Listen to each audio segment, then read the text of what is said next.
Black Box Games, empresa que contribuiu em grande parte na era de ouro de Need for Speed, conseguiu perceber que tomar multa por excesso de velocidade nunca foi um bom negócio. Com as leis de trânsito americanas ficando mais severas, o tema central das corridas em Need for Speed mudar seria apenas uma questão de tempo. Então, com isso, logo depois do lançamento de Need for Speed Carbon, o próximo jogo da franquia foi anunciado na E3 para o ano seguinte. Expectativas da comunidade a 1000 por hora, várias revistas e sites noticiaram na época, mas a partir daqui começou o fim da era de ouro. Como o primeiro desvio drástico dos jogos, toda a temática de corridas ilegais foi pro espaço. Eu acho que a reunião pro próximo jogo de Need for Speed foi tão inusitada que eu tenho certeza que alguém fez a seguinte pergunta: o que acham de levarmos nosso jogo para todas as plataformas e usar como base para todas elas uma versão que roda a 30 FPS ou menos no Xbox 360? O cara que fez essa pergunta foi aplaudido, recebeu um aumento de salário e no ano seguinte a EA lançou isso aqui.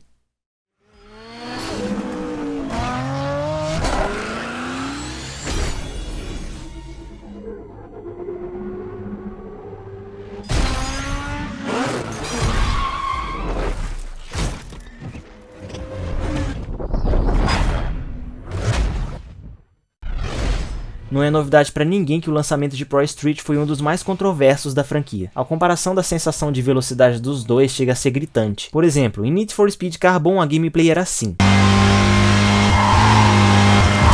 E em Need for Speed Pro Street era tipo assim.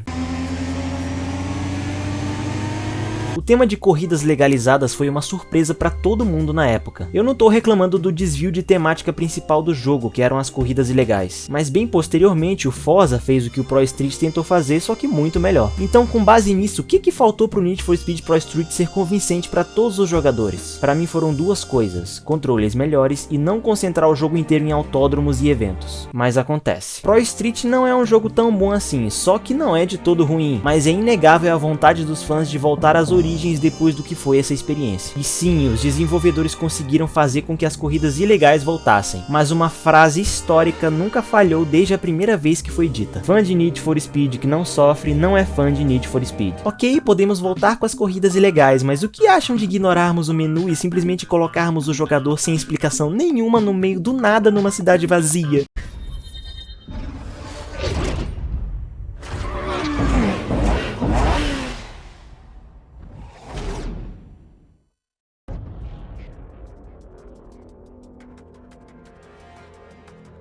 Mandando a real de uma vez por todas, Need for Speed Undercover inovou só no fato de que o jogo começa e se desenvolve no mundo aberto e sem mais nem menos. O mais engraçado é que a utilidade do mundo aberto é praticamente nula devido ao fato de que você tem que apertar ou Tab ou Start, dependendo de que plataforma você joga, para escolher um objetivo e pular direto na corrida ou na fuga. Por outro lado, uma coisa que não pecou no desenvolvimento de Undercover é que as perseguições policiais são tão boas quanto as do Most Wanted. Até manteram a mecânica de destruição de alguns pontos da cidade para ajudar nas perseguições policiais. Vou dar um pontinho também para as animações de quando você é pego. Olha a raiva desse policial quando ele te captura.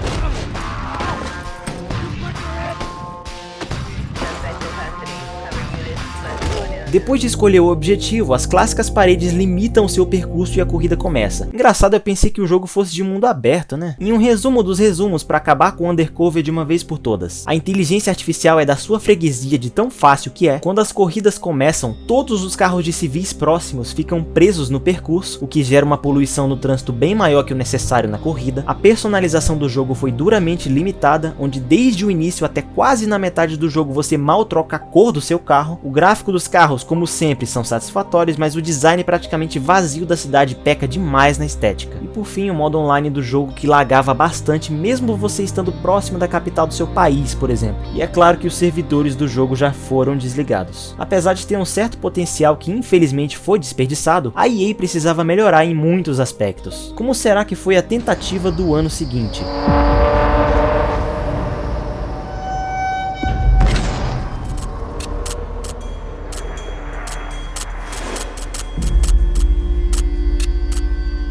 Corridas legalizadas de novo. Porém, fazendo muito diferente do que o Pro Street tentou fazer, a EA apostou em um jogo 100% simulador. O real motivo disso é que em 2009 o Forza Motorsport 3 foi lançado para o Xbox 360. Além disso, Gran Turismo 5 iria sair no ano seguinte, então simuladores de corrida estariam praticamente tomando conta do mercado. Mas uma coisa me deu uma pulga atrás da orelha: o que fez a EA apostar em um simulador em meio a oponentes tão poderosos? Depois das tentativas anteriores de fazer o que eles fizeram com a popularidade da era de ouro da franquia, mais um jogo de corridas dentro da lei poderia acabar sendo um tiro no pé. E por incrível que pareça, não foi. A Slightly Mad Studios, a mesma empresa que fez simuladores de corrida conhecidos para o PC, mais especificamente o GTR ou GT Legends, por exemplo, ficou responsável por fazer o Need for Speed Shift. Eu mesmo admito que eu não sou muito chegado em simuladores de corrida, mas o Shift com certeza tem potencial. Tanto é que dos anteriores que eu mencionei desde o início desse vídeo, o Shift foi o que mais vendeu. Eis a minha mini análise final. A história é inexistente, o foco mesmo é só a simulação, então os entusiastas dos jogos do tipo tiveram um prato cheio. A visão interna dos carros é extremamente detalhada, mais um prato cheio para os entusiastas, e de quebra ainda pode ser levemente personalizável. O jogo tem um sistema interessante que te recompensa ou te pune se você jogar limpo ou jogar sujo, porém peca bastante nos percursos de drift. A não ser que você seja um deus gamer, é praticamente impossível de controlar o carro nos drifts. Sinceramente, na época passou uma pequena luz de esperança dentro de mim, considerando as expectativas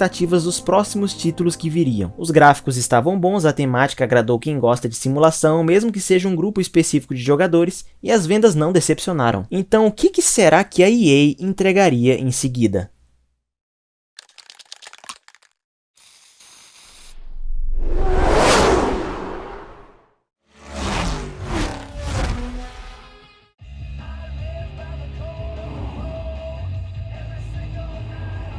Tá bom, vamos falar a verdade aqui. Nem Hot Wheels é tão cartunesco como Need for Speed Nitro. Obviamente o público-alvo é o infantil. Isso também se deve ao inegável fato de que o jogo só saiu para o Nintendo Wii em 2009. Ao contrário do título anterior, o jogo é totalmente arcade e a física é totalmente irreal. Eu concordo que um pouco de polimento seria necessário considerando a resolução deplorável que o Nintendo Wii proporcionava, mas do jeito que saiu e para o público-alvo que saiu, não tem muito o que reclamar. A EA já tentou com simuladores, corridas ilegais, arcade no seu estado mais puro e mundo aberto. E bom, os lançamentos não estavam dando muito certo. Então eles consideraram a ideia de fazer um reboot.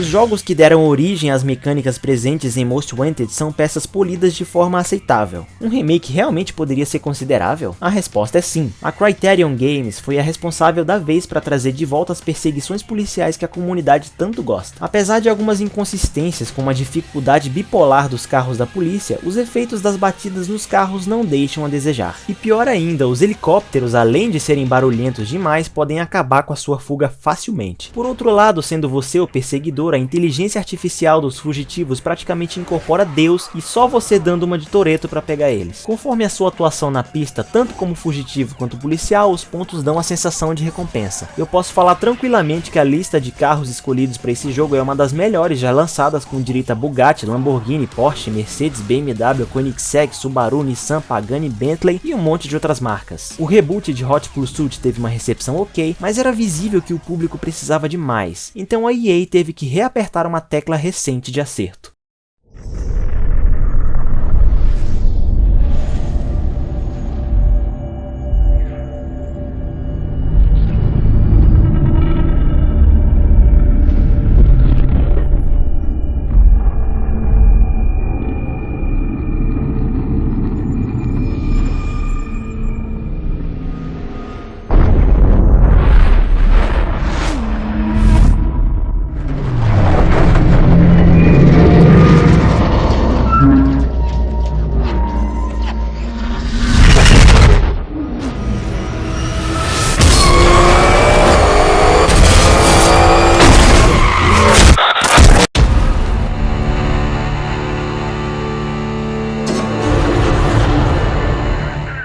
mais uma vez a Slightly Mad Studios conseguiu achar uma forma de deixar um simulador jogável. Need for Speed Shift 2 Unleashed, apesar de pegar bem mais na mania de simulador, o jogo consegue ter o seu lado arcade. Na primeira corrida do jogo você pilota logo um Nissan GT-R. A escolha do carro foi bem pensada, considerando que o mesmo pode agradar aos dois tipos de público. E eu tô falando sério, eu detesto simuladores em geral, mas eu gosto muito desse jogo. Porém, uma coisa nele me incomodou muito. A dificuldade do jogo responde ao nível de direção bem sucedida ou na barbeiragem que você comete nas corridas. Quanto mais barbeiro você for, mais fácil o jogo fica, e quanto melhor você dirige, mais difícil é de controlar. O jogo conta com mais de 120 carros e mais de 50 pistas inspiradas em lugares reais. Os gráficos nos danos dos carros são os melhores apresentados até aqui, o que acabou fazendo com que a parte gráfica do jogo desbancasse Forza 3 e Gran Turismo 5. O sistema de evolução do jogador é bom, a biblioteca de veículos e pistas é bem farta e o jogo acabou conseguindo média de 80% de aprovação em diferentes portais de análise de games. Não contente com a boa recepção do público, a EA preparou mais um lançamento da franquia para aquele mesmo ano. E a sacada genial deles foi o Need for Speed com enredo.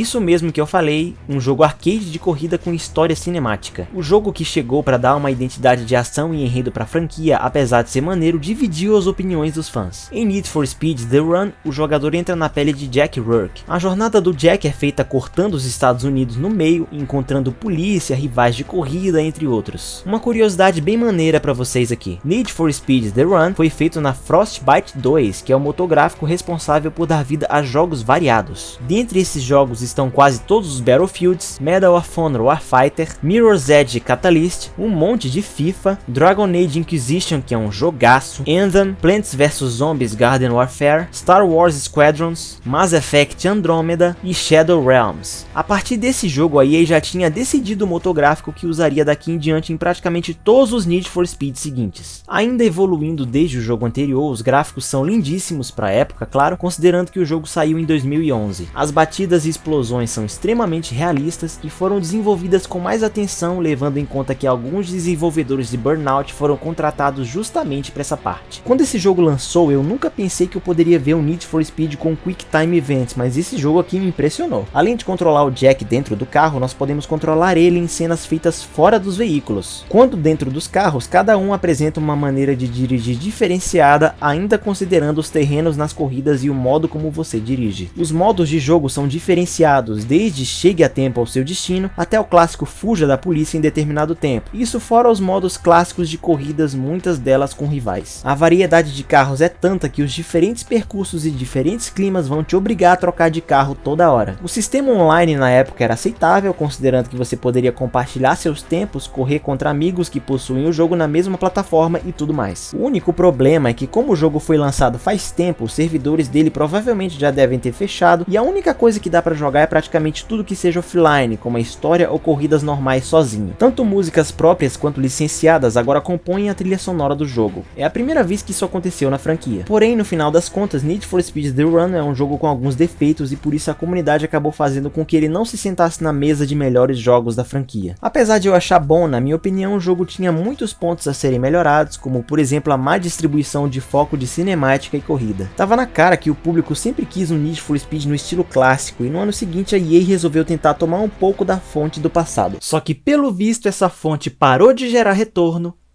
e a batata da EA começou a assar.